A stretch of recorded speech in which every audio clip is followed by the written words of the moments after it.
After last season's blockbuster trade between the Los Angeles Lakers and the Dallas Mavericks to acquire Luka Doncic, the Lakers have been kind of stuck in this middle ground between the end of the LeBron era and the beginning of this new Luka era.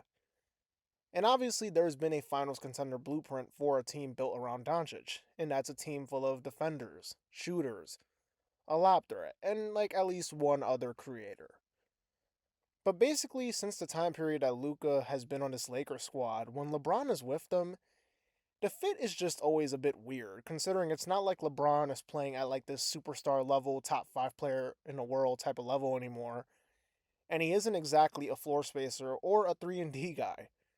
So he's kind of just not to sound rude, because he's LeBron James, he's the greatest basketball player that I've ever seen, but he's kind of just in the way, keeping it real. And to be honest, so far this season, the Lakers just look like they flow much better when they have Luka and Reeves in a lineup without James. They're 9-2 in those games this season, and the data and eye test, it just backs it up. They're a plus 16.9 net rating right now when Luka and AR are on the floor with no LeBron, and they're worse by a solid margin when they have him on the floor with either of the two or when they're all together on the floor. The problem is, when this team is healthy, this season, we're just talking about this season, the present day, they're going to be on the floor, all three of them, because that's just how things are going to roll. You're not going to bench LeBron James because he's LeBron James. And Austin Reeves has become too important for this team's success. So they're all going to be on the floor during these crucial moments. And I just don't fully believe in this squad. I just don't. You look at their record against the league's best teams, they're 6-13 versus the top 10 teams in the league. These Lakers are also one of the bottom 10 defensive teams in the league right now. They're 21st in defensive rating. And when you look at their roster personnel, there's no way for them to really just level up and lock in defensively versus these elite offensive teams at a consistent level. Yeah, I know. They held an elite Knicks offense to below 100 points last game. But not even making excuses for the Knicks, they had a bunch of quality opportunities to make that game close, in which one point they were down 26. Like, they had a ton of quality looks, ton of good shots. They just missed. Though I will say, the Lakers did play with great energy. They showed a good level of intensity and made a ton of momentum saving or shifting plays yesterday, especially with Marcus Smart on the floor. But defensively, I just don't think they're good enough. I don't think they're going to get enough stops or generate enough tough possessions for opposing offenses for them to really just go far and make a run. And on the offensive end, they're one of the league's top 10 teams in offensive rating, but they struggle from beyond the arc, which, when you're in this league, in this day and age, you kind of got to be a good three-point shooting team to not get exposed in some way. But they scored better from two than anyone in the league. And they get to the line a ton, which is great. And when you have Luka and Reeves, you're going to get to the line a ton because those guys just know how to do it.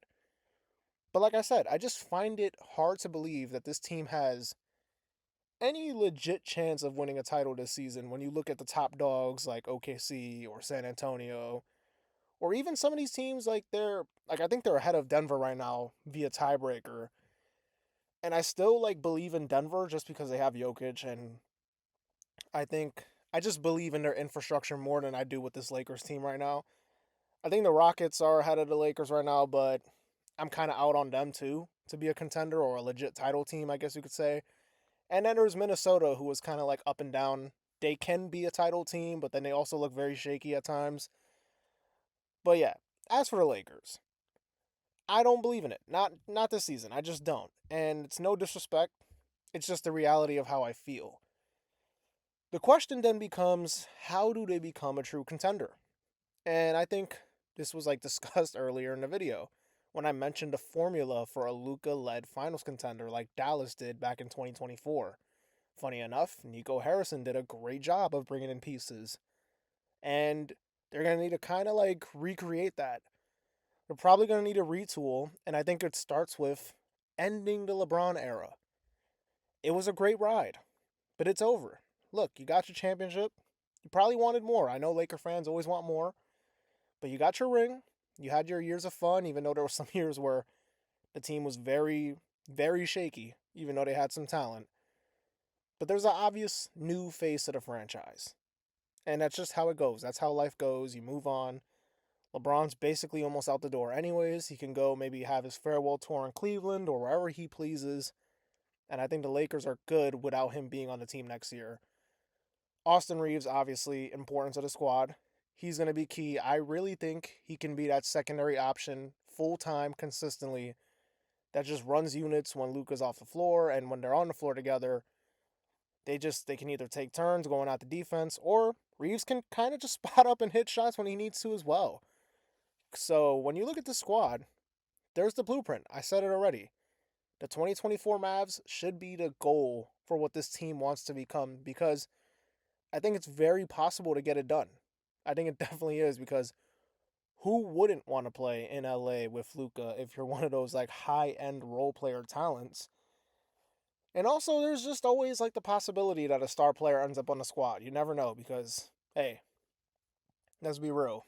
Who thought that Luka was going to end up in LA, right? So the door's always open for that possibility.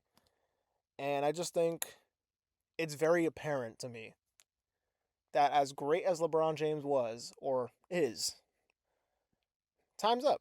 Time's up. I don't know.